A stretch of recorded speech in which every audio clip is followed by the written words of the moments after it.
Da habe ich gefunden, in diesem Internet, da, wo ich das da auch gefunden habe, habe ich erst gefunden, dass man da so solche Pfeile dann einladen kann. Das haben wir das letzte Mal ja repariert. Machen wir dann, das nächste Mal machen wir das in schwarz.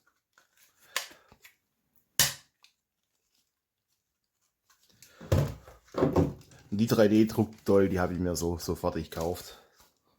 Die habe ich nicht selber gedruckt. Orange habe ich noch nicht.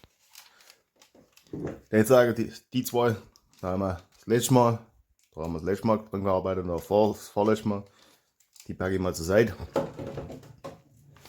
Ganz professionell aus dem Bild.